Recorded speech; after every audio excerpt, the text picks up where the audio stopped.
lewat begitu saja. Padahal itu deposit akhirat. Satu. Yang kedua, perbendaharaan surga itu apa? Wa kitmanul musibah, menyembunyikan kesulitan. Kadang orang takut menghadapi kesulitan. Tapi makin kita merenung, hidup ini kan sebenarnya urusan. Takut sama urusan, ya jangan hidup. Tandanya orang hidup itu kalau punya urusan. Urusan melupakan problem. Problem sering menimbulkan kesulitan. Kesulitan bukan untuk ditakuti, tapi untuk diatasi dan dicarikan jalan keluarnya. Siapa sih orangnya yang gak pernah sulit-sulit? Makin tinggi status sosialnya, makin gede urusannya. Makin tinggi kualitas imannya, makin berat tingkat kesulitannya. Cuma memang yang namanya enak itu seperti pelangi. Biang lala itu nggak pernah di atas kepala kita, di atas kepala orang melulu. Lo sih enak lo, kata kita. Dia juga bilang, yang enak kan lo. Pelangi itu nggak pernah di atas kepala kita. Kata tukang beca, aduh enak ya naik Mercy. Kata tukang beca, apa yang di dalam mobil Mercy? Aduh enak bener tukang beca, di jok ngeringkuk ngorok pulas bener. Saya kamar pakai AC, sejuk, tempat tidur sutra, empuk, alga, spring bed, kulak kulik nggak bisa pulas kalau belum minum Valium, belum tidur. Enak bener tukang beca, di jok ngorok nggak tahu wetan kulon. Si tukang beca bilang yang di Mercy enak, yang di Mercy bilang tukang beca enak. Inilah enak. Nggak pernah di atas kepala kita, di atas kepala orang lain melulu enak itu. Nah, saudara-saudara, yang merupakan perbendaharaan surga itu orang yang bisa menyembunyikan kesulitan, baik pribadi ataupun rumah tangga. Nih terutama rumah tangga yang jadi soalnya. Kadang-kadang kita ini kalau senang, sebaliknya kalau senang kita diam, kalem aja, cuek. Banyak banget duit kita bawaan, diam aja udah. Malah ketemu orang takut. Tapi begitu susah, sekampung tahu. Padahal Nabi mengajarkan perbendaharaan surga itu menyembunyikan musibah, menyembunyikan kesulitan. Kalau enak, cerita sama orang-orang. Kalau nggak enak, rasain sendiri, tekan sendiri, atasin sendiri. Kita kan sebaliknya. Tenang kita diam, asal lagi susah, paling tidak kita nyari teman buat cerita kesusahan. Siapa orangnya yang nggak pernah susah? Cuma soalnya bagaimana kita mengatasi kesusahan itu sendiri. Begitu juga misalnya kalau orang sudah berumah tangga, itu orang tuanya harus menjadi tempat dia cerita yang enak-enak saja. Yang nggak enak rasain berdua, selesaikan berdua, atasin berdua. Jangan dibalik. Asal senang diam, giliran susah aja. Maknya laporan. Terbalik. Bisa menjaga security informasi. Maka nama bayam keluar diam, malah seluitan. Enak amat lo makan daging ayam. Security informasi. Saudara-saudara kaum muslimin rahimakumullah.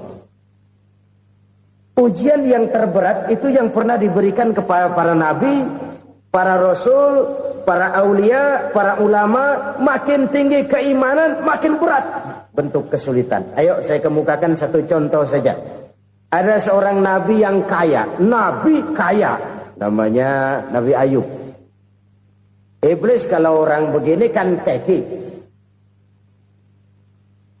ibadahnya rajin, kaya. Nih yang kayak begini susah digodain. Kalau ibadahnya rajin, miskin, kali bisa disogok. Sini imannya mantap, ibadahnya rajin, kaya, nabi lagi. Oh, tapi namanya iblis nggak kurang akal. Laporan, Tuhan, kenapa les? Ya ini bahasa saya, bahasa Qurannya sih nggak gitu. Itu hambamu yang namanya Ayub, dia rajin ibadah cuma karena dikasih kaya aja. Coba kasih miskin dia, berhenti dia sembahyang. Ah kamu bisa aja. Saya tahu Ayub itu hambaku yang ikhlas. Saya buktiin Tuhan, silahkan. Dibuktiin lah, iblis turun ke alam ini. Yang mula-mula dia lakukan, dia rusak sawah ladang Nabi Ayub. Dia binasakan binatang ternak Nabi Ayub. Sehingga dalam waktu singkat, jatuhlah Nabi Ayub dari orang paling kaya, jadi orang paling miskin. Beliau masih ibadah di mihrab dalam masjid. Datang iblis. Saudara Ayub, ya, lagi ngapain? Ibadah. Nyembah Allah, nyembah Allah. Oh, percuma. Kenapa? Tuhan yang ente sembah nih, dia udah bikin miskin ente. Sawah ladang ente hancur lebur, binatang ternak binasa. Sekarang ente jadi orang paling miskin. Ngapain nyembah Tuhan kayak begitu? Tekor. Udah berhenti dah ibadah, berhenti ibadah. Ini iblis sama Tuhan laporannya lain, yang dikerjakan kepada Nabi Ayub juga lain. Benar begitu iblis, kata Nabi Ayub. Iya, sawah ladang saya habis, buras. Binatang ternak saya binasa, binasa. Saya miskin, bangpak. Apa jawab Nabi Ayub? Bukan innalillahi, ya, ini hebat. Alhamdulillahillazi a'tani wa akhza minni. Segala puji bagi Allah yang telah memberikan harta kepada saya dan sekarang mengambilnya lagi. Alhamdulillah. Allah yang ngasih, Allah yang ambil. Itu mah urusan Allah. Iblis cuman ibadah jalan terus, sujud lagi Nabi Ayub. Iblis seleher gondok banget. Dasar Nabi nggak mempan dia apa-apain. Miskin malah alhamdulillah. Allah yang ngasih, Allah yang ambil. Jadi kalau kita tidak komit, kita tidak terikat kepada kaya, miskin, senang, susah, apa yang bisa bikin kita susah? Jadikan kekayaan, kemiskinan, jadikan senang, susah sebagai anak buah yang bisa kita atur. Jangan kekayaan ngatur kita, jangan kemiskinan ngatur kita. Kita yang harus mengatur mereka. Senang, susah, kaya, miskin, bahagia, sengsara, jadikan itu anak buah yang bisa kita atur. Kalau sekarang kita kaya, lain saat boleh jadi kita miskin, semiskin-miskinnya. Allah yang ngasih, Allah yang ambil. Tenaga mana yang bisa menghalangi? Ibadah jalan terus. Iblis makin gondok. Dasar Nabi loh. Akhirnya apa? Nabi Ayub dikerjain, diberikan penyakit. Demikian fatal penyakitnya. Bayangin, udah miskin, sakit. Masya Allah. Miskin, sakit. Sakitnya nggak lama, kira-kira 16 tahun. Istrinya 3, 2 mental minta ceraiin. Ngerawatin laki bengek begini. Senang belum tentu, susah udah pasti nih. Cerai aja, cerai dah. Cerai. Tinggal satu Siti Rahmah yang setia menemani beliau. Sesetia-setianya hati perempuan. Satu saat Siti Rahmah bilang, "Bang, iya, abang kan Nabi, Bang. Lalu, namanya Nabi kan doanya jarang meleset, Bang. Maksud kamu minta kenapa sih sama Tuhan biar abang sembuh baik dah, Bang?" Siti Rahmah, iya. Saya sakit berapa tahun sih dah? 16 tahun, Bang. Sebelum ini saya sehat berapa tahun? Ya kira-kira 60 tahun, Bang. Nah, coba ente banding-bandingin, Rahmah. Saya dikasih sehat 60 tahun. Dikasih sakit 16 tahun. Sudah nggak sabar. Mau doa kepada Allah minta sembuh. Saya malu. Malu kepada Allah. Diuji dengan yang luar biasa seperti ini, tidak mengganggu stabilitas kehambaannya. Dia tetap menghamba kepada Allah Subhanahu wa ta'ala. Saudara-saudara kaum muslimin rahimakumullah. Kunci menghadapi kesulitan itu apa? Allah jelaskan dalam satu ayat, wa basyiris sabirin alladzina iza asabathum musibah qalu inna lillahi wa inna ilaihi raji'un. Gembirakan orang-orang yang sabar. Siapa mereka itu? Yang apabila mendapat musibah mereka kembali kepada keyakinan dasar. Segalanya dari Allah dan segalanya akan kembali kepada Allah. Ini konsepsi dasar dari sikap muslim dalam menghadapi berbagai kesulitan. Segalanya dari Allah, segalanya akan kembali kepada Allah. Kalau ini sudah kondisi dasarnya, maka kita akan lapang menghadapi kenyataan bagaimanapun pahitnya. Apakah itu namanya miskin?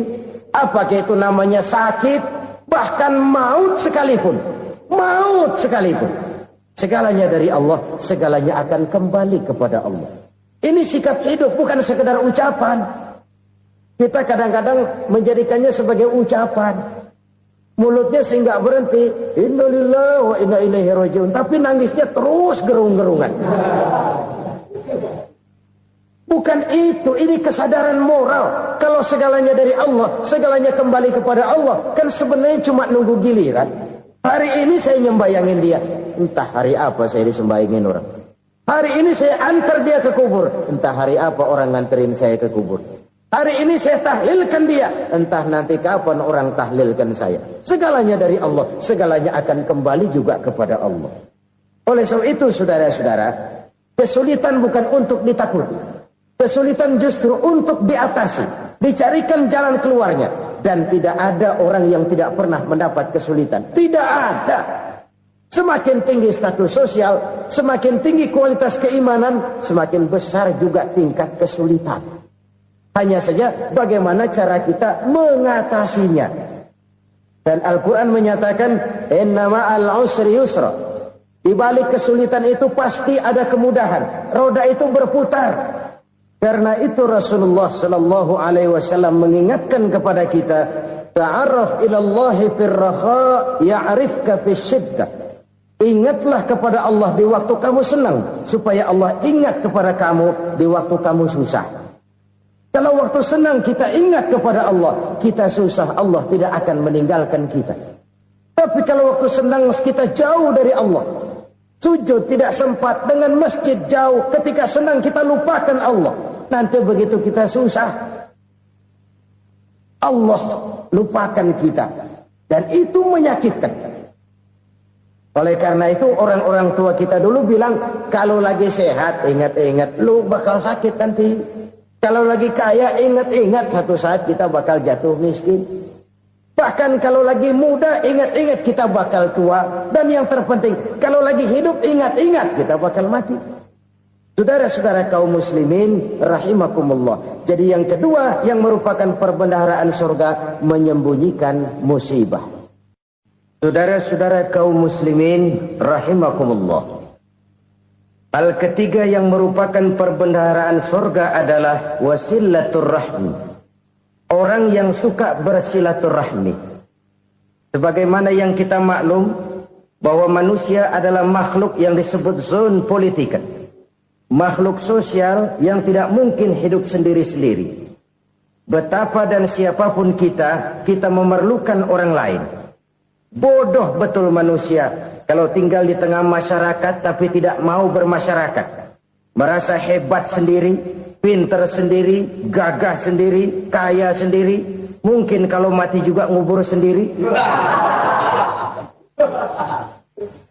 Jangankan kita di sini, di sorga saja Nabi Adam waktu sendirian bengong melulu, mondar mandir. Allah tegur dam sepi dam. Ya ini kalau bahasa saya.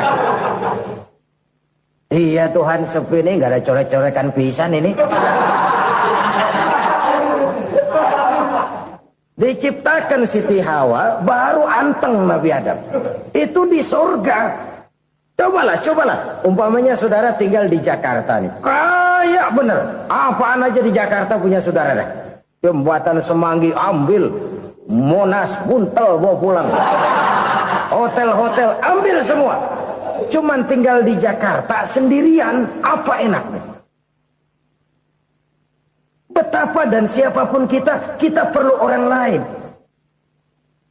Tidak ada seorang pun yang bisa memenuhi kebutuhan hidupnya secara sendiri-sendiri. Nah, Islam telah menyelamatkan manusia dari ras diskriminasi. Mengikat manusia dengan persaudaraan yang berlandaskan kepada akidah. Karena itu dianjurkan bersilaturahmi.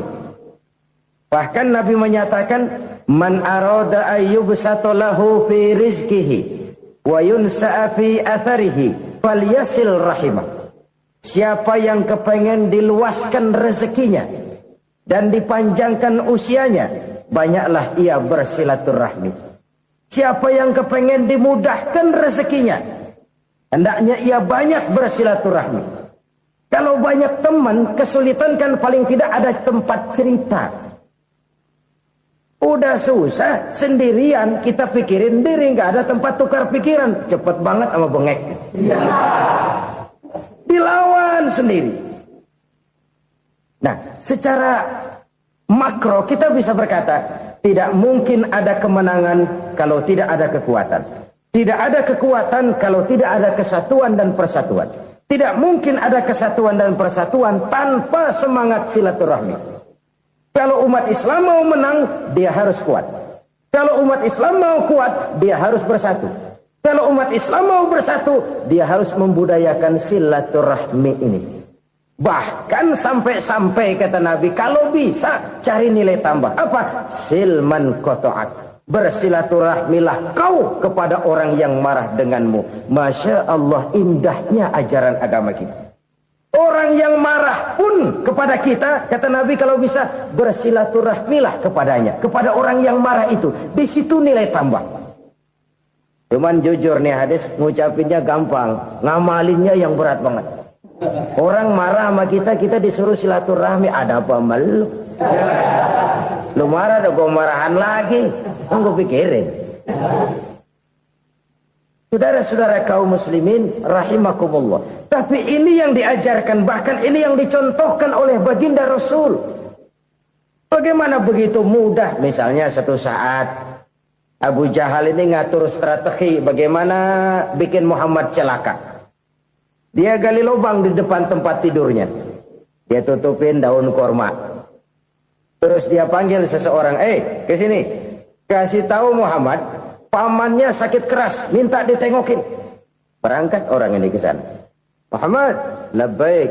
Pamanmu sakit keras, dia minta ditengokin. Baik, saya akan datang menjenguk beliau. Berangkatlah Nabi ke rumah Abu Jahal tanpa prasangka apapun. Abu Jahal udah pasang stil, selimut 3 rangkap setengah dipakai. Persis kayak orang meriang. Tapi sembari ngintip dari balik selimut. Begitu Muhammad buka pintu, nah, masuk perangkap nih. Muhammad jalan menuju tempat pembaringan. Makin lama makin dekat, makin lama makin dekat. Makin dekat ke lubang yang dipasang oleh Abu Jahal itu. Dalam hati Abu Jahal, terus dah jatuh, mampus dah lo ini. Mampus lo hari ini nih. Apa yang terjadi? Malaikat Jibril datang. Muhammad, pamanmu cuma pura-pura sakit. Di depan tempat tidurnya ada lubang perangkap supaya kamu jatuh ke situ. Sudah, kamu pulang. Balik kanan Nabi. Sudah hampir jatuh ke lubang, balik kanan, pulang. Bayangin kecewanya Abu Jahal. Muhammad dikit lagi.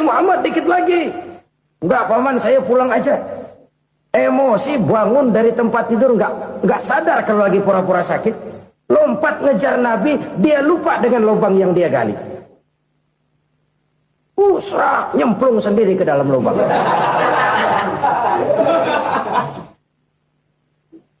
Nabi terus berlalu. Ini terjadi keanehan. Jatuh ke lubang yang dia gali itu sebenarnya nggak terlalu dalam ya, antara 3-4 meteran lah. Tolong, saya jatuh ke lubang ini. Datanglah pelayan-pelayannya itu. Angkat saya dari sini. Oh, yang ngulurin tambang. Satu gulung, belum juga nyampe itu tambang. Kurang, beli lagi ke warung. Sambung, ulur lagi, nggak juga bisa sampai. Wah, ini kerjaan Muhammad ini. Tolong, siapa salah seorang kamu ke rumah Muhammad? Kasih tahu, encangnya kecebur. Minta ditolongin. Sampaikan kepada Rasul. Kenapa? Pamanmu jatuh ke lubang, Muhammad minta tolong diangkatin. Tambang udah nyambung-nyambung, nggak nyampe juga. Ya, nanti saya datang, saya tolong. Coba. Nyata-nyata orang berniat jahat mau mencelakakan dia. Datang dia menolong. Ini yang disebut air tuba dibalas air susu ya ini. Bukan sebaliknya. Air tuba dibalas air susu. Paman, kecebur ya? Iya Muhammad, tolong ini. Pegang tangan saya. Nabi ulurkan tangannya. Nyampe. Dipegang oleh Abu Jahal. Diangkat ke atas. Sampai atas, apa kata Abu Jahal? Sihirmu memang hebat Muhammad. Udah ditolongin dikata sihir. Yang enak kita kemplang kan itu orang begitu. Urusan apa? Tapi inilah akhlak. Kalau bisa kamu bersilaturahmilah dengan orang yang marah kepadamu sekalipun. Orang marah kita tetap baik. So, kalau kita berbuat baik sama orang yang memang baik, rasanya sih biasa-biasa aja. Orang baik kita baik lagi, ya draw aja, belum ada nilai tambah di situ. Baru ada nilai tambah kalau kita bisa berbuat baik kepada orang yang nyakitin kita. Itu namanya kita setingkat di atas dia. Dia sakitin kita, kita berbuat baik sama dia. Dia pelit sama kita, kita baik sama dia. Dia marahin kita, kita deketin dia. Di situ kita punya nilai tambah. Jadi siapa yang ingin diluaskan rezekinya, kata Nabi, dan dipanjangkan umurnya, hendaklah ia banyak-banyak bersilaturahmi. Sederhana sebenarnya silaturahmi, tapi silaturahmi membangkitkan semangat kesatuan dan persatuan. Kesatuan dan persatuan melahirkan kekuatan. Dalam matematika 1 ditambah 1 pasti 2. Tapi di tengah masyarakat, 1 orang takut ditambah 1 orang takut, hasilnya jadi 2 orang setengah berani. Kenapa setengah berani? Karena udah berdua. Tadi pan takut sendirian. Kalau dia kumpul turu-turu takutlah jadi berani. Kita yang lemah, kita yang tidak berdaya, kita yang miskin, kalau mau kompak bersatu, apa yang nggak bisa kita kerjain? Apalagi tinggal di kota besar, pilihan cuma 2. Bertahan atau minggir. Bertahan atau minggir. Untuk bisa bertahan harus mampu bersaing. Untuk mampu bersaing harus punya keahlian. Keahlian harus ditunjang dengan pendidikan, ditambah oleh kekompakan sebagai umat. Udah miskin mencar mulu, orang injak kita. Orang nggak pandang urusan apa malu. Oleh karena itu, silaturahmi pada hakikatnya merupakan roh dari ukhuwah yang diajarkan oleh agama kita. Bagaimana Islam menyelamatkan masyarakat manusia dari ras diskriminasi, mengikat manusia, dan tidak ada persaudaraan yang lebih indah selain persaudaraan yang diikat dengan nilai-nilai akidah. Sepanjang orang di jalan Allah, itulah saudara kita. Keluar dia dari jalan Allah, selesailah persaudaraan sampai di situ.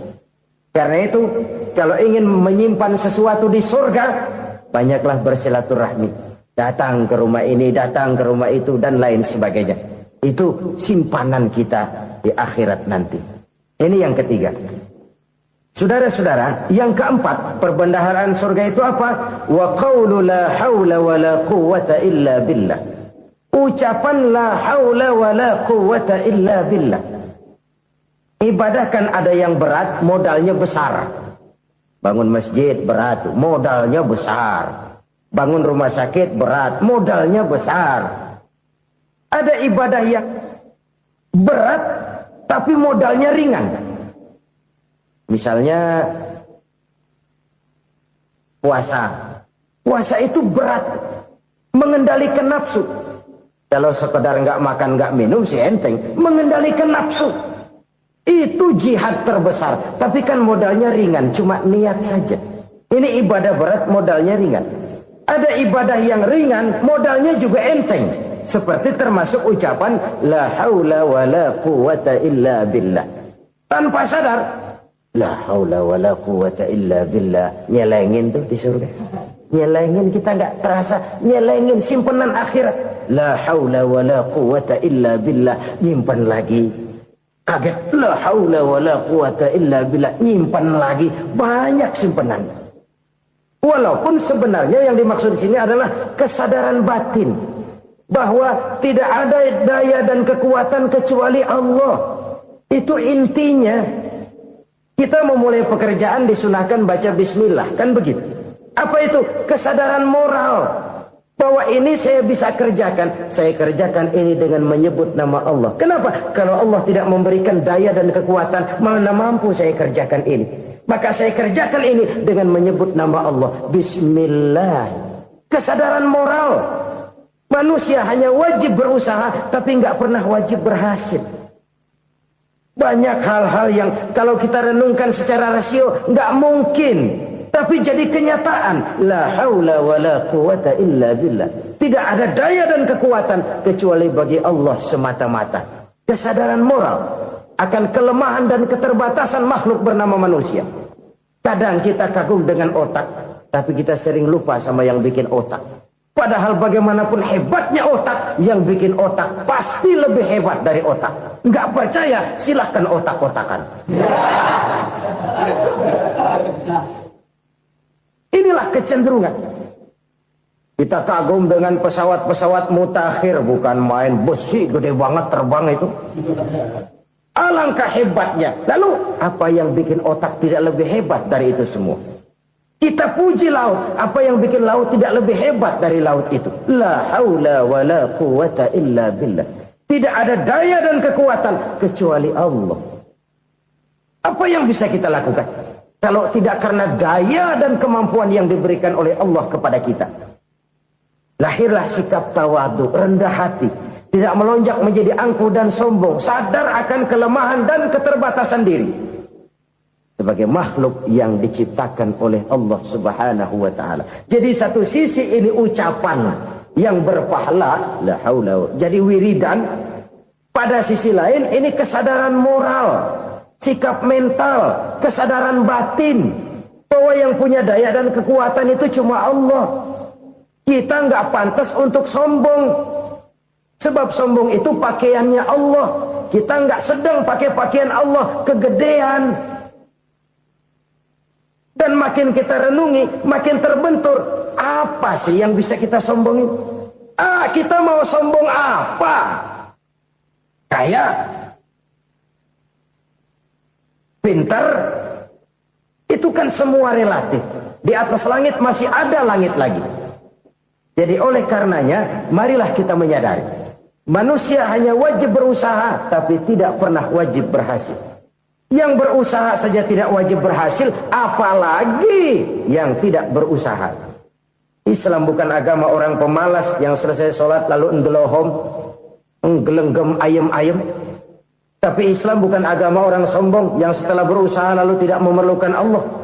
Kita bisa saja bikin proyeksi, tahun sekian kita bakal panen besar menurut perhitungan otak. Tapi ada kejadian lain. Apa? Tikus ngambek. Habis itu dimakanin tikus, panen gagal. Proyeksi rasional gagal oleh tikus-tikus yang ngambek itu. Bisa saja terjadi. Tahun depan kita panen besar, urung. Kenapa? Musim panas panjang. Dan sekarang ini koran-koran bikin berita musim mengalami penyelewengan. Bukan cuma manusia yang nyeleweng sekarang. Musim pakai nyeleweng. Mestinya kan musim hujan udah selesai. Masih hujan-hujan juga. Musim. Nah sekarang kita boleh bikin proyeksi. Kita bakal panen besar. Tahu-tahu musim panas panjang. Sawah retak, air kering. Cari teknokrat yang paling botak. Suruh pendekin tuh musim panas. La haula wa la quwata illa billah. Inilah kesadaran moral. Saudara, saya teringat satu saat ada seorang konglomerat.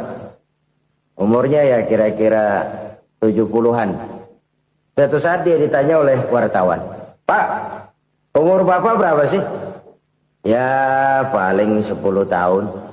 10 tahun? 10 tahun? Anak Bapak berapa orang? Satu saja? Satu. Harta Bapak berapa?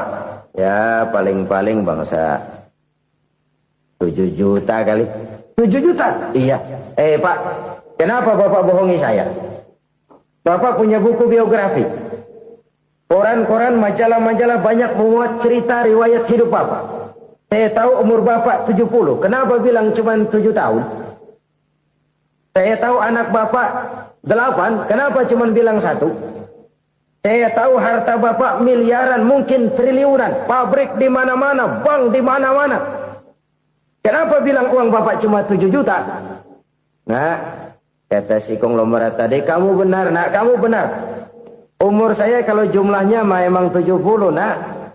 Cuman ingat-ingat saya, baru 7 tahun terakhir ini saya sujud. Baru 7 tahun terakhir ini saya berusaha dekat dengan Allah. Saya laksanakan perintahnya, saya jauhi larangannya. 7 tahun inilah rasanya yang ada nilainya di hadapan Allah. Yang 63 tahun matong, kelabu, kelem umur gue. Habis untuk maksiat, untuk munkarat. Maka ketika ditanya tadi, umur saya 7 tahun itu. Oh begitu Pak. Oh iya. Lalu anak Pak. Anak Bapak kan 8. Kenapa bilang cuma 1? Nah, kalau jumlah hitungannya memang anak saya 8. Tapi dari 8 orang ini rasanya cuma 1 nih yang bakal jadi buah hati, belahan jantung, pelanjut cerita, penerus sejarah, bakal jadi anak soleh yang akan mendoakan saya. Cuma 1 rasanya anak saya ini yang bakal jadi buah hati saya, besar-besaran saya, yang akan mendoakan di kubur saya, yang akan mendoakan di akhirat saya. Yang 7 orang mana? Masya Allah, yang 1 tenggeng, yang 1 nyekek botol mulu, yang 1 nggak karu-karuan. Makanya saya bilang 1 anak saya yang akan bisa mendoakan saya. Oh begitu Pak. Iya. Nah harta Pak, harta Bapak kan triliunan. Pabrik Bapak di mana-mana. Uang Bapak hampir di tiap bank-bank besar. Kenapa bilang cuma 7 juta? Betul kau nak. Harta saya kalau jumlahnya memang miliaran, triliunan mungkin. Tapi yang saya ingat baru 7 juta tuh yang saya belanjakan di jalan Allah. Saya nyumbang masjid, saya santuni yatim piatu, saya bantu pembangunan pesantren, saya bantu pembangunan rumah sakit Islam. Itu yang akan saya bawa pulang ke akhirat, yang 7 juta itu. Yang triliunan itu nanti akan diperebutkan oleh anak-anak saya sebagai waris saya. Jadi harta saya 7 juta itu yang bakal nemenin saya di akhirat, yang akan saya bawa pulang jadi teman saya. Saudara-saudara kaum muslimin, jangan-jangan orang tua itu adalah kita-kita ini. Jangan-jangan kita-kita ini adalah orang tua itu. Jangan-jangan itu potret dari diri kita masing-masing. Dari sekian umur yang diberikan Allah, berapa tahun yang ada nilainya di hadapan Allah. Dari sekian anak-anak yang merupakan amanah, berapa yang akan mendoakan kita sebagai orang tuanya menjadi anak soleh. Dari sekian banyak harta yang diberikan Allah, berapa yang akan kita bawa pulang menghadapnya nanti, yang kita belanjakan di jalan Allah. Ini sebuah potret kehidupan. Karena itu kita kembali kepada la haula wa la quwata illa billah. Kita wajib berusaha, kita wajib berikhtiar. Selebihnya, segala daya dan kekuatan hanya milik Allah saja semata-mata. Satu kesadaran batin dari setiap pribadi muslim. Setelah ia berusaha dan berikhtiar, ia menyerahkannya kepada Allah Subhanahu wa ta'ala. Jadi satu sisi ini merupakan wiridan ucapan yang mengandung pahala. Pada sisi lain ini merupakan sikap batin dari seorang muslim di dalam ia menghadapi realitas kehidupan ini. Saudara-saudara kaum muslimin rahimakumullah. Kalau ini kita jadikan satu basis kehidupan, maka ini akan menyelamatkan manusia dari kemungkinan tergelincir menjadi orang yang lupa diri dan lupa darat. Sebab itu Imamul Ghazali berpesan, jadidis safinah fa innal bahra amiq wa khuziz zad fa inna safara ba'id wa khaffifil hamla fa innal hamla sadid. Perbarui selalu kapalmu karena lautan sangat dalam. Bawa bekal yang banyak karena perjalanan ini sangat jauh. Ringankan beban karena kebanyakan beban akan menyakitkan. Alangkah indah kalimat ini, alangkah dalam makna yang terkandung di sana. Perbarui selalu kapalmu karena lautan sangat dalam. Apa artinya ini? Jaga mentalmu baik-baik. Pelihara imanmu baik-baik karena hidup penuh cobaan seperti lautan. Kita kalau berlayar di lautan kan kadang-kadang tenang, angin bertiup sepoi-sepoi basah. Jika malam datang, bintang gemintang bertabur menghias cakrawala. Rembulan memantulkan sinarnya dengan indah. Dalam keadaan begitu berlayar enak. Tapi lain saat ombak menggunung, halilintar menyambar, angin topan bertiup. Berapa banyak sudah saudara-saudara kita yang tenggelam di lautan dunia tanpa sadar bahwa dia belum sampai kepada pantai yang akan dituju. Berapa banyak sudah Saudara-saudara kita yang tenggelam di lautan dunia ini tanpa sempat bangkit lagi. Dia menyangka sudah sampai kepada tujuannya. Hati-hati kapal jangan sampai bocor karena lautan sangat dalam. Iman ini jaga baik-baik karena hidup penuh dengan ujian. Wa khuzizat fa inna safar ba'id. Bawa bekal yang banyak karena perjalanan sangat jauh. Saudara mau ke Bandung, bawa duit. Saudara mau ke Surabaya, banyakan lagi duitnya. Saudara mau ke Mekah, gepokan, iketan tuh duit nggak lembaran lagi. Makin jauh perjalanan, makin banyak bekal yang harus kita bawa. Kalau saudara dari Jakarta mau ke Surabaya, kagak bawa duit berangkat juga, itu sih bukan berani namanya, nekat. Sampai Surabaya belum tentu, sengsara di jalan udah pasti. Kenapa? Nggak bawa bekal berangkat.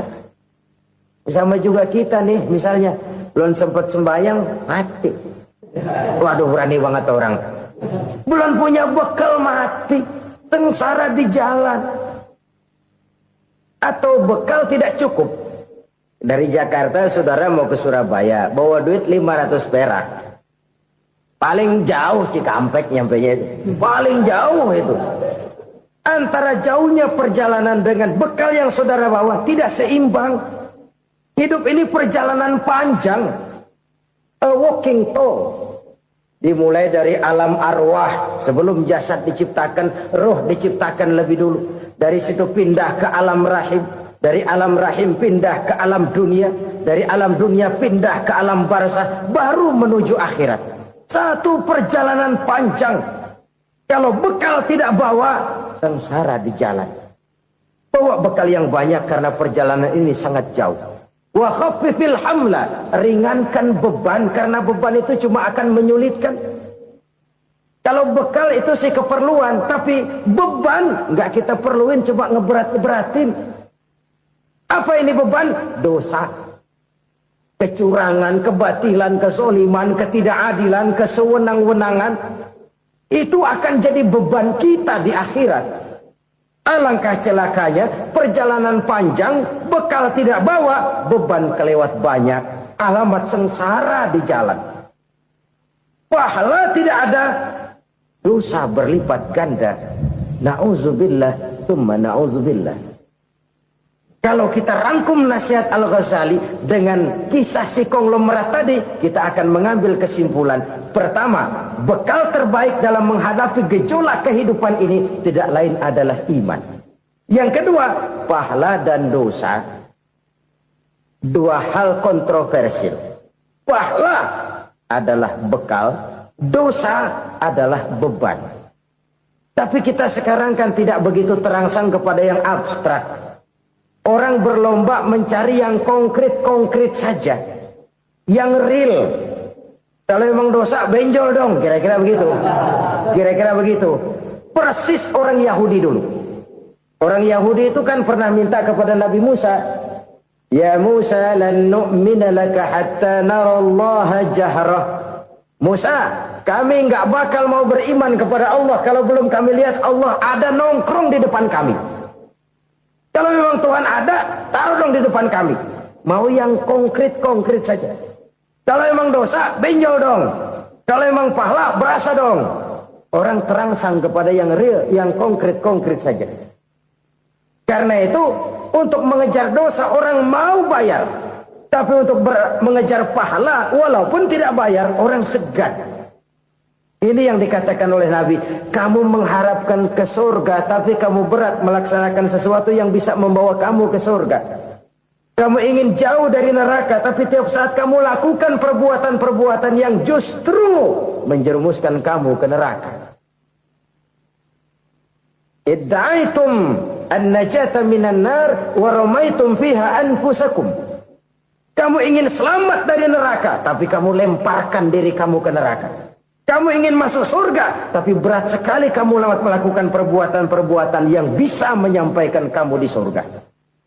Saudara-saudara kaum muslimin, rahimakumullah.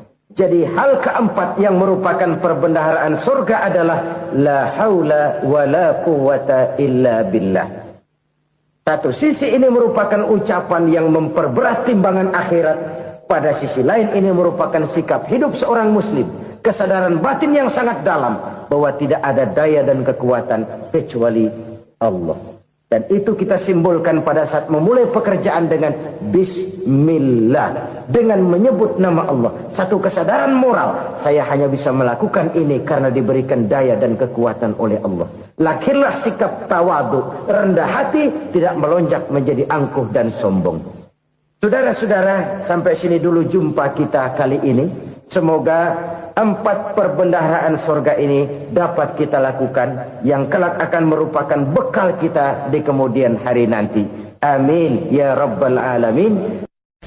Bapak-bapak, ibu-ibu, saudara-saudara kaum muslimin rahimakumullah. Di dalam kehidupan kita sebagai seorang muslim, minimal 5 kali dalam sehari semalam kita mendengar seruan untuk mendirikan solat yang disebut azan. Ada kalimat menarik di dalam kalimat azan itu, yakni seruan hayya 'alal falah, marilah menuju kepada keberuntungan, marilah meraih kemenangan. Seruan ini adalah kecenderungan dari setiap manusia, apapun warna kulitnya. Artinya, setiap orang dalam hidup selalu ingin meraih dan mencari kemenangan. Kemenangan akan melahirkan kepuasan batin, dan kepuasan batin memberikan kebahagiaan. Sedangkan kekalahan melahirkan penderitaan batin, dan penderitaan batin menjerumuskan seseorang di dalam berbagai bentuk kerugian. Jikalau inilah seruan azan, maka masalahnya ialah apa yang menyebabkan kita meraih kemenangan.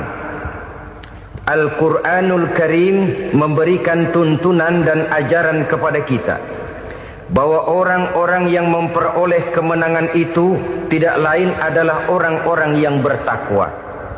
Hanyalah mereka yang bertakwa kepada Allah Subhanahu wa ta'ala pada akhirnya akan tampil sebagai pemenang. Lalu siapa orang yang bertakwa itu? Dijelaskan dalam awal-awal Al-Baqarah, orang yang bertakwa yang akan meraih kemenangan. Pertama, allazina yu'minuna bil ghaib, yaitu orang-orang yang beriman kepada yang gaib. Percaya bahwa ada alam yang gaib, alam yang abstrak, alam yang tidak bisa dijangkau oleh salah satu daripada panca indera kita. Mereka percaya dan beriman kepada adanya malaikat, beriman kepada adanya iblis dan jin, beriman kepada adanya alam kubur, beriman kepada adanya alam mahsyar, beriman kepada adanya alam akhirat, beriman kepada adanya sorga dan neraka. Beriman bukan cuma sekedar beriman dalam ucapan bibir saja, tetapi beriman yang nilai iman itu mampu mewarnai gerak dan gaya hidupnya.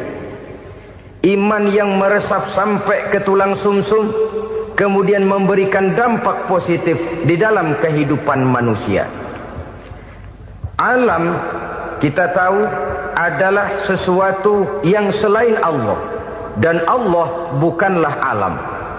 Apapun namanya selain daripada Allah, itu adalah alam. Alam pada hakikatnya terbagi menjadi 2. Ada alam syahadah, alam nyata, alam konkret, alam yang bisa dijangkau oleh salah satu indera kita. Kemudian ada alam ghaib, alam yang tidak bisa dijangkau oleh panca indera kita, alam metafisika, alam abstrak, alam yang wajib kita imani keberadaannya. Kita percaya bahwa malaikat itu ada, kita percaya kepada jin, bahwa jin itu ada, kita percaya kepada adanya iblis dan setan. Bukan percaya kepada iblis dan setannya, percaya bahwa iblis dan setan itu ada. Itu termasuk salah satu daripada sifat orang yang bertakwa kepada Allah. Saudara-saudara kaum muslimin rahimakumullah, kecenderungan pembangunan yang lebih bersifat materialistis biasanya menggeser aspek kehidupan rohani. Orang berpikir empiri, dan dalam pola pikir yang demikian maka alam gaib tidak lagi mendapat perhatian. Aspek kehidupan yang bersifat rohaniah malah mulai ditinggalkan. Akibatnya terjadilah kepincangan di dalam kehidupan kita. Pernah ada satu pengalaman pribadi. Dalam perjalanan kembali ke tanah air, dalam pesawat di sebelah kanan saya duduklah seorang Jerman namanya Heiner Simonsen. Iseng saya ajak kenalan, saya ajak ngobrol, saya tanya dia. Saya bilang, Mas Heiner ini, kalau pesawat yang kita tumpangi ini jatuh ke bawah, kira-kira apa yang bakal terjadi, Mas? Dia bilang, kita semua akan mati. Begitu? Iya. Oke. Apa itu mati? Tanya saya. Dia bilang, untuk tahu apa itu mati, kita harus tahu lebih dahulu apa itu hidup. Saya pikir nih bule bisa ngomong juga. Baiklah kata saya. Apa hidup menurut Anda itu? Oh, hidup itu dia bilang, kalau seluruh anggota badan kita bekerja secara normal, paru-paru memompa darah secara normal, jantung berdetak secara normal, sel-sel tubuh bekerja secara fit, dan organisme tubuh hanya mau bekerja secara normal, dia bilang, kalau kita memberi makan yang cukup, menu yang teratur, dan gizi yang lengkap. Saya bilang, kesimpulannya apa, Ner? Dia jawab, hidup adalah dari tangan ke mulut. Life is from the hand to the mouth, kata dia. Hidup adalah dari tangan ke mulut. Jadi masalah hidup tidak lebih daripada masalah isi perut. Orang pergi pagi, pulang sore, peras keringat, banting tulang, perut yang dibelain. Saya bilang, you are wrong. Sampean salah, Ner. Kamu orang Islam bukan? Bukan. Pantas. Kenapa saya salah? Dia bilang, ya jelas salah. Salahnya di mana? Kamu ini manusia. Kalau hidup cuma dari tangan ke mulut, saya bilang, kambing di kampung saya juga begitu pikirannya, Ner. Itu kambing di kampung saya, asal perutnya kenyang, sudah hidup dia. Perkara besok bagaimana, lusa prospeknya macam mana, bulan depan ada apa, kambing nggak pernah mikir. Di kampung saya kambing juga pikirannya begitu. Kamu Kristen ya? Tadinya. Loh kok tadinya, lalu apa sekarang kamu ini? Dia bilang, sekarang saya netral. Saya tidak beragama, tapi saya percaya kepada Tuhan sebagai pencipta alam. Saya ingat benar dia bilang, I haven't any religious, but I believe to God as the creator of the world. Kenapa bisa netral begitu, Ner? Habis saya bingung katanya.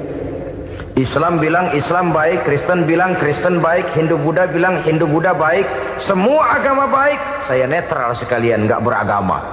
Yang penting saya percaya kepada Tuhan. Saya bilang, Ner, kamu ini kayak orang mau beli celana, lalu bingung. Yang satu bilang Levi's bagus, yang satu bilang Blue Jean hebat, yang satu bilang Wool England hebat. Celana ini hebat, celana itu bagus, celana ini hebat, semua celana bagus, kamu bingung. Akhirnya netral, tidak pakai celana. Itu juga salah. Saya pikir-pikir, kemudian saya melihat bahwa dua pola berpikir Heiner ini nampaknya sudah mulai menggejala di lingkungan masyarakat bangsa kita. Disadari atau tidak, secara jujur kita harus berkata, dua pola pemikiran Heiner ini mulai berkembang di tengah masyarakat bangsa kita. Pertama, pola pikir materialisme. Hidup adalah dari tangan ke mulut. Masalah hidup tidak lebih masalah isi perut. Itu yang perlu dibela, dan disitulah arti kehidupan. Pergi pagi pulang sore, peras keringat banting tulang untuk mempertahankan perut. Kalau sudah kemari cara orang berpikir, maka buat apa percaya kepada yang gaib? Untuk apa sholat? Untuk apa puasa? Untuk apa zakat? Untuk apa menghadiri majelis taklim? Tanpa kepercayaan kepada yang gaib, hidup berjalan menurut alur empiris dan materialis. Kalau sudah ke sana cara orang berpikir, biasanya orang lalu cenderung menghalalkan segala cara. Hanyalah orang yang percaya bahwa akhirat ada. Hanyalah orang yang percaya bahwa alam kubur itu ada. Hanyalah orang yang percaya bahwa malaikat itu ada, hidupnya akan lebih terarah dan terkendali. Karena kepercayaan kepada yang gaib, yang merupakan fase daripada kehidupan setelah hidup yang sekarang ini, mewarnai gerak pribadi seseorang di dalam dia melakukan kegiatan hidupnya. Pola berpikir materialisme, disadari atau tidak, mulai menggejala di lingkungan masyarakat bangsa kita. Hidup tidak lebih dari urusan tangan ke mulut, mulut ke tangan, tangan ke mulut. Asal perut sudah kenyang, hiduplah sudah. Perkara bagaimana prospek hari yang akan datang, bagaimana akhirat, tidak jadi persoalan. Ini yang oleh Nabi diperingatkan, ad-dunya sijnul mu'min wa jannatul kafir. Dunia adalah penjara bagi orang beriman dan surga bagi orang kafir. Dulu di zaman Belanda hadis ini pernah disalah tafsirkan, disalah artikan, digunakan sebagai senjata untuk mengkebiri dan membuat impoten umat Islam. Sudahlah umat Islam gak usah macam-macam, kata Belanda. Dunia ini kan penjara buat orang Islam, surga buat orang kafir. Di penjara jangan bertingkah.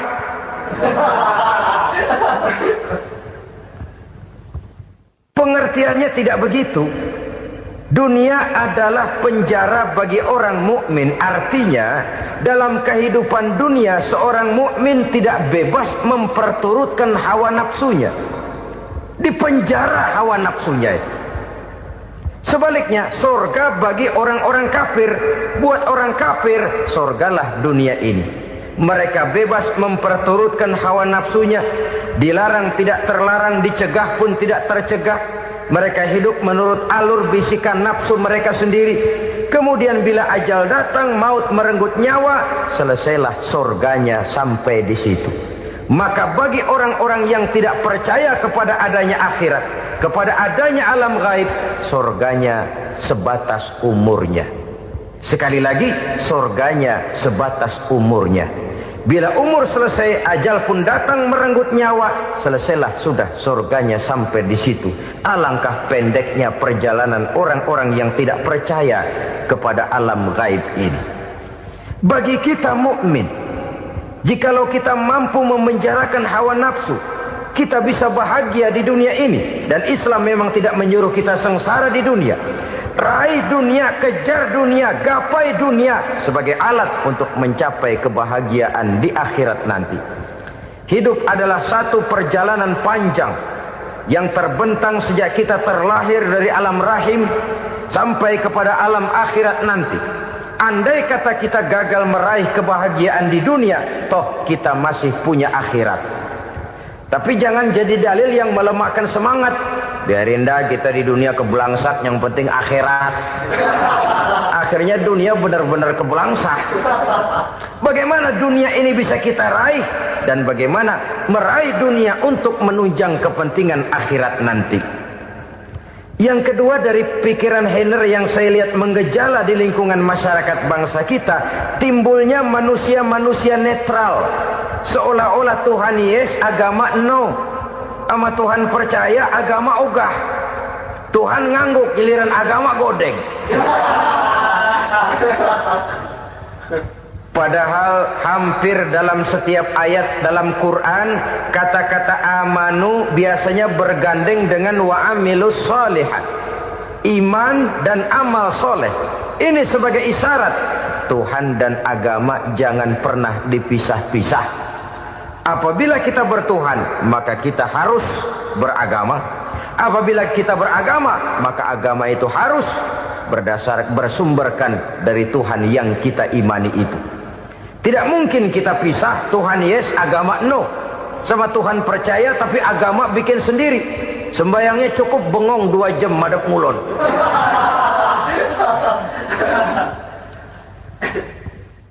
Saudara-saudara kaum muslimin rahimakumullah.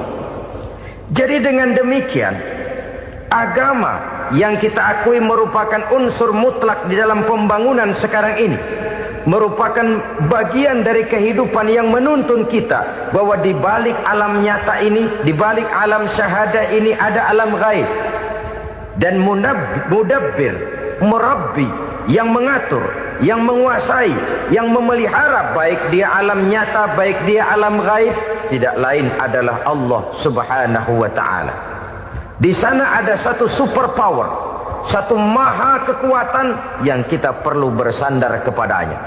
Sebagai makhluk nyata yang hidup di alam nyata, berbuatlah secara nyata sebagaimana harusnya kita berbuat. Karena Islam jelas bukan agamanya orang pemalas. Islam jelas bukan agamanya orang yang mengajarkan setelah selesai sholat boleh duduk, nggelenggem ayam-ayam, ndelohom, menghitung bintang di langit sambil menunggu keajaiban. Tidak. Islam adalah agama yang mengajarkan apabila sholat sudah selesai kamu kerjakan, bertebaranlah di permukaan bumi, cari karunia Tuhanmu. Jangan hidup berpangku tangan menunggu keajaiban. Karena hidup bukan undian. Jangan berharap untung besar tanpa mau peras keringat. Tapi di sebalik itu toh kita juga harus yakin bahwa di sisi usaha nyata yang kita lakukan ada satu super power, satu maha kekuatan gaib yang menentukan berhasil dan tidaknya usaha kita. Kepercayaan kepada hal semacam inilah yang mendorong kita untuk mempunyai sandaran vertikal, agar jikalau usaha ini berhasil, kita tidak lupa diri dan lupa daratan. Jikalau usaha ini gagal, kita tidak putus asa dan buruk sangka, tidak cupik pandangan dan sempit hati, tapi mampu melihat persoalan dengan kacamata putih sambil husnuzon kepada Allah Subhanahu wa ta'ala. Kita percaya malaikat itu ada. Ada yang namanya raqib dan atid, mengawasi gerak hidup kita sampai kepada gerak hati kita. Ini memberikan sugesti agar kita berhati-hati. Tidak sejengkal tanah pun kita bisa berlindung dari pengawasan raqib dan atid. Ada munkar nakir yang akan menyoal kita di alam kubur. Ada malaikat Malik, penjaga neraka. Ada malaikat Ridwan yang menjaga surga. Kita percaya kepada adanya jin. Kita percaya kepada adanya setan, iblis. Percaya kepada adanya, bukan mempercayai si setan, si iblis lalu menjadikannya sebagai teman. Tidak. Percaya bahwa mereka itu ada dan merupakan makhluk Allah yang gaib, yang diciptakan Allah Azza wa Jalla. Kepercayaan kepada alam gaib memberikan motivasi terhadap gerak lahir manusia, sehingga dengan motivasi kepercayaan kepada yang gaib, gerak lahir jadi lebih terarah, jadi lebih terpelihara. Pernah seseorang bertanya, "Pak, apakah adanya akhirat bisa dibuktikan secara ilmiah?" Saya bilang tidak bisa, tidak bisa. Kenapa? Karena yang berangkat nggak pernah pulang kemari lagi. Kalau dia pulang kemari bisa kita tanya bagaimana enak di sono. Cuma secara moral saya katakan, lebih beruntung orang yang percaya kepada akhirat daripada yang tidak. Sekarang saudara percaya akhirat ada, lalu saudara baik-baik di dunia, sholat, puasa, zakat, menolong orang lain, menebarkan kebajikan. Saudara mati, andai kata akhirat tidak ada, toh dalam hidup saudara sudah berbuat baik. Paling tidak nama saudara akan dikenang sebagai orang baik. Sebaliknya, saudara percaya, kata saya, bahwa akhirat tidak ada, lalu hidup semau-maunya, tenggelam dalam maksiat dan munkarat, menentang Allah, tidak mau ruku dan sujud. Lalu saudara mati, kemudian akhirat ada. Ayo, mau apa? Bekal tidak punya. Jadi secara moral lebih beruntung orang yang percaya kepada adanya akhirat daripada yang tidak percaya. Dan itu alam gaib yang tidak bisa dibuktikan secara eksat. Jangankan untuk membuktikan seperti itu, dalam kehidupan sehari-hari saja yang kita rasakan tidak selalu berbentuk toh. Angin, bagaimana sih bentuknya angin? Kita tidak tahu. Merah, buktinya kalau dikerok merah. Yang merah itu kulit, yang kulit kita bukan anginnya. Sakit, rasa sakit itu ada, tapi bagaimana bentuk sakit kita nggak pernah tahu. Kalau kita makan cabai pedas, bagaimana bentuk pedas itu tidak ada, tapi rasa ada. Bentuk pedas hijau, cabenya bukan pedasnya. Tidak semua yang kita rasakan bisa kita gambarkan dalam bentuk yang konkret. Oleh karena itu, sekali lagi bahwa kepercayaan kepada alam yang gaib mampu memberikan satu sugesti yang menata kehidupan seseorang lebih lurus, lebih terarah, dan lebih terkendali. Maka wajar kalau kepercayaan kepada yang gaib mengantarkan seseorang untuk meraih kemenangan. Kenapa? Dia percaya kepada yang gaib, bahwa akhirat ada, bahwa alam kubur ada, bahwa pertanggungan jawab itu ada. Maka dia lalu tidak hidup saenae udele dewe, itu loh. Tidak hidup menurut seleranya sendiri, terarah, teratur. Ini cirinya yang pertama. Orang bertakwa yang akan meraih kemenangan, mereka beriman, mereka percaya kepada yang gaib. Bahkan hal-hal konkret saja selalu berangkat dari yang gaib. Saudara-saudara, para remaja, para pemuda sekarang ini tidak pernah tahu toh siapa yang akan jadi teman hidup saudara. Kita bisa saja ngerancang, mentargetkan, tapi toh akhirnya yang namanya jodoh bukan kekuasaan kita. Rezeki di luar kemampuan kita. Begitu juga ajal, maut, jodoh, ajal adalah contoh-contoh konkret bahwa pada akhirnya yang gaiblah yang menentukan. Bertahun-tahun ngelancong, emang jodoh seret nggak jadi.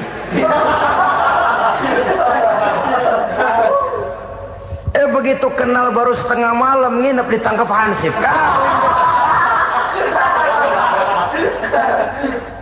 Hal-hal semacam itu kadang-kadang kita berpikir suuzon, gilet, perempuannya cakep banget, lakinya rebek amat.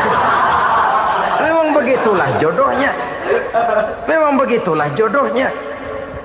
Saudara hadirin ma'asyiral muslimin yang saya hormati, jadi hal-hal yang konkret saja kita yakini sepenuhnya ditentukan oleh satu superpower yang gaib itu tadi. Dari sanalah segala ketentuan itu berangkat, dan kesanalah segalanya akan kembali. Maka kepercayaan kepada yang gaib meluruskan gerak hidup seseorang, dan itu akan mengantarkan dia kepada meraih kemenangan. Satu. Yang kedua, wa yuqimuna shalah. Orang bertakwa yang akan meraih kemenangan itu adalah orang-orang yang mendirikan sholat. Kenapa sholat mengantarkan orang untuk meraih kemenangan? Yang jelas, inna sholata tanha anil fahsya'i wal munkar. Sholat mampu mencegah manusia dari perbuatan keji dan munkar. Banyak filsafat hidup yang terkandung di dalam sholat ini. Sejak kita wudhu, sampai kita menghadap ke arah kiblat, sampai kita melakukan gerak-gerak sholat, bacaan-bacaan yang ada di dalam sholat, lalu sampai kepada mengucapkan salam. Banyak filsafat hidup yang terkandung di dalam sholat. Umpamanya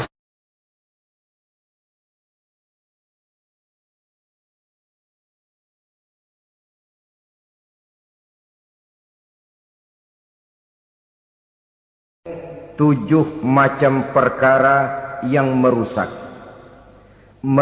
akidah dan keimanan, merusak amal perbuatan yang sudah kita kerjakan, merusak sendi-sendi kehidupan sosial, pendek kata merusak segala hal di dalam kehidupan kita. Jauhilah olehmu tujuh macam perkara yang merusak.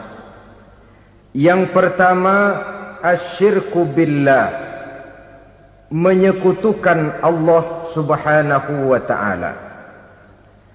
Agama dimulai dari keyakinan, maka kehancuran agama selalu dimulai dari kehancuran keyakinan, iman atau akidah yang dimiliki oleh seseorang. Dan untuk menghancurkan nilai-nilai iman yang kita miliki ini, orang rasanya tidak akan menghantam kita dengan peluru kendali. Orang tidak akan mengirimkan nuklir ke sini. Orang tidak juga akan mengirimkan satuan militernya ke sini untuk menghancurkan nilai-nilai iman. Dibanjiri kita dengan paham-paham yang merusak dan mendangkalkan akidah, baik ia bernama materialisme, baik ia bernama sekularisme, baik ia bernama banjirnya maksiat dan munkarat, baik ia bernama banjirnya peradaban dan kebudayaan yang menghancurkan moral daripada anak-anak kita. Sedikit demi sedikit melenturkan dan melunturkan nilai-nilai keimanan kita, untuk kemudian pada waktunya nilai iman itu akan bertukar dan berganti menjadi nilai syirik kepada Allah Subhanahu wa ta'ala. Atau pada sisi lain menjadikan yang selain Allah sebagai tujuan akhir daripada kehidupan kita. Sedangkan kita sama-sama maklum bahwa di dalam pandangan agama Islam, dosa yang tidak berampun, dosa yang terbesar, termasuk dalam kategori bapak moyangnya dosa, tidak lain adalah syirik, yakni menyekutukan Allah Subhanahu wa ta'ala. Pola penghancuran iman ini memang berstrategi. Ditawarkan kita kepada paham materialisme, paham kebendaan, di mana otak menempati urutan sebagai ranking pertama, Tuhan jatuh pada urutan kedua. Lalu menyusul kepada paham sekularisme, Allah dipisahkan dari seluruh kegiatan hidup ini, untuk pada gilirannya menjadikan yang selain Allah sebagai tujuan akhir daripada seluruh kegiatan hidup kita. Oleh karenanya, kewajiban menjaga nilai-nilai iman ini merupakan kewajiban yang mulia tetapi berat. Tidak hanya untuk kita, tetapi juga bagaimana mewariskannya kepada anak-anak kita, generasi yang akan datang. Orang-orang tua bijaksana yang diceritakan di dalam Al-Quran, kalau sudah berpikir tentang anak-anaknya, pertanyaan yang paling mereka risaukan ialah, ma ta'buduna min ba'di. Anakku, kalau pada satu saat aku, ayahmu sudah tidak ada lagi di dunia ini, meninggalkan kamu semua, ma ta'buduna min ba'di, apa yang akan kamu sembah nak? Jikalau sekarang ayahmu masih mau ke masjid, masih mau melakukan rukuk dan sujud, masih beribadah menyembah Allah Subhanahu wa ta'ala, kalau orang tuamu sudah tidak ada, ma ta'buduna min ba'di, masihkah engkau mau datang ke masjid? Masihkah engkau mau rukuk dan sujud? Masihkah engkau mau menyembah Allah Subhanahu wa ta'ala? Pertanyaan ini yang dipikirkan oleh Nabi Yakub kepada putra-putranya. Pertanyaan ini yang diteruskan oleh Nabi Ibrahim kepada anak-anaknya. Pertanyaan ini yang diwariskan oleh generasi ulama'us salafus saleh kepada para generasi berikutnya. Bagaimana kita generasi sekarang? Kita orang-orang tua sekarang bukan berfikir ma ta'buduna min ba'di, malah yang kita fikirkan ma ta'kuluna min ba'di. Kalau bapak tidak ada nanti kamu makan apa nak? Perkara kamu nyembah apa urusan nomor 18. Yang penting kamu nanti hidup bisa makan nak. Maka kita sibuk mewariskan harta kepada anak-anak kita.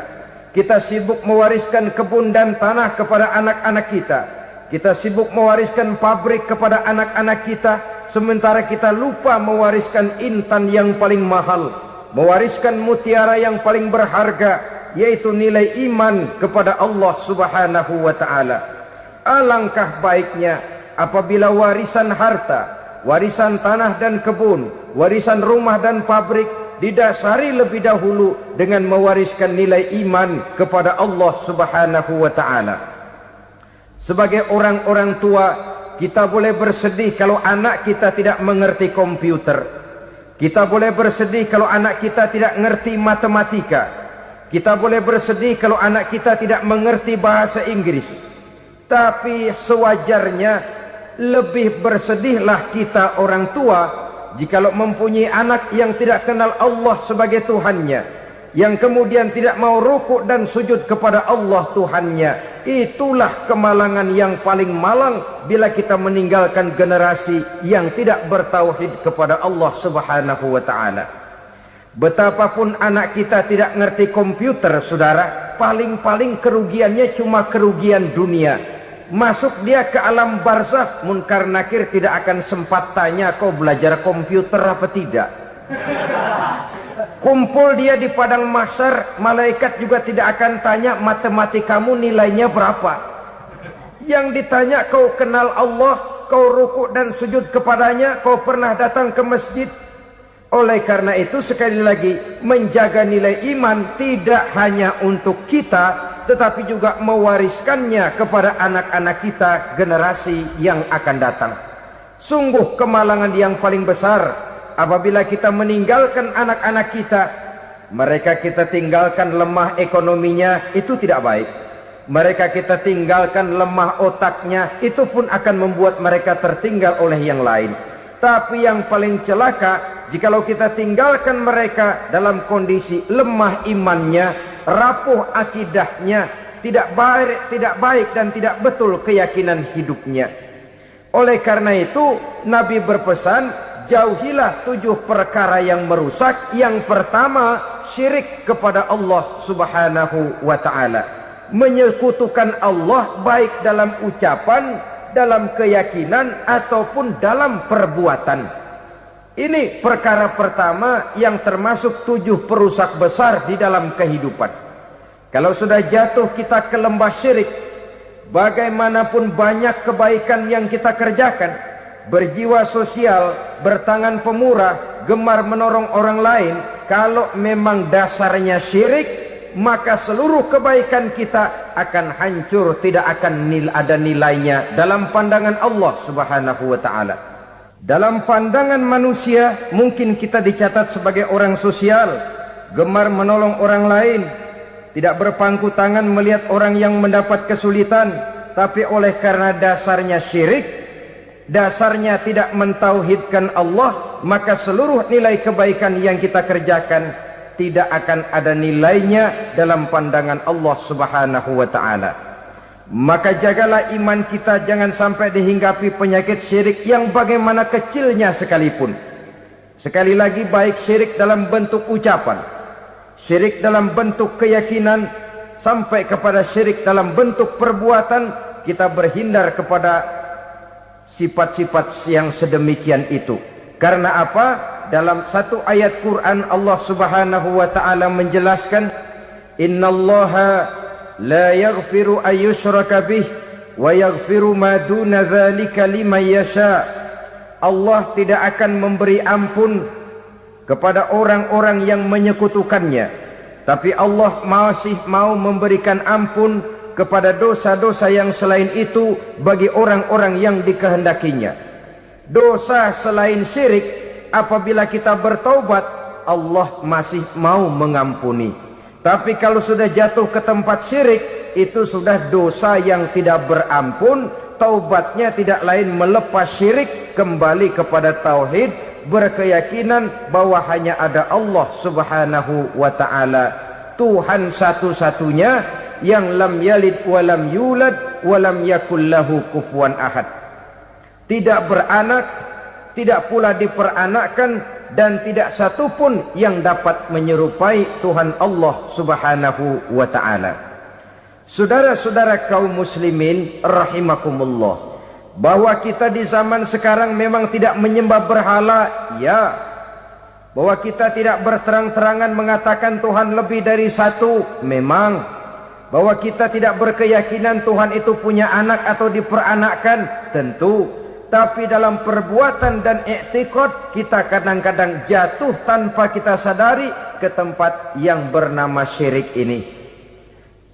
Oleh karenanya, di zaman di mana teknologi makin canggih, di mana kemajuan pembangunan makin menjangkau berbagai aspek kehidupan, diperlukan keseimbangan antara kemajuan fisik material dengan kemajuan mental spiritual. Apabila tidak ada keseimbangan, yang terwujud tentulah kepincangan, yang diawali dengan pincangnya cara kita berpikir, sehingga pada akhirnya akan mengarah kepada pincangnya cara kita berbuat dan bertindak di dalam kehidupan kita. Oleh karena itu Nabi berpesan, jauhilah sifat syirik, karena syirik merupakan dosa yang teramat besar. Ini sifat merusak yang pertama. Yang kedua kata Nabi, wasihra, jauhilah sihir. Sihir ini juga termasuk perkara yang merusak kehidupan. Kita semua sama-sama maklum bahwa sihir sebenarnya bukan persoalan baru. Sejak sebelum datang Islam, sihir itu sudah ada. Di zaman Yunani kuno, sihir ada. Di zaman Mesir kuno, di zaman Cina kuno, dan yang lain-lain yang serba kuno, sihir itu sudah ada. Bahkan para nabi pun, para rasul yang diutus oleh Allah Subhanahu wa ta'ala, senantiasa berhadapan dengan ahli-ahli sihir untuk menguji kebenaran dari misi yang mereka bawa. Sihir adalah perbuatan di luar kebiasaan yang bisa dikerjakan oleh ahlinya dengan bantuan jin atau setan. Hukum mempelajari sihir adalah haram, mengamalkannya lebih haram lagi. Sebab itu saudara-saudara, sihir merupakan perbuatan merusak yang harus kita jauhi. Ciri-ciri daripada perbuatan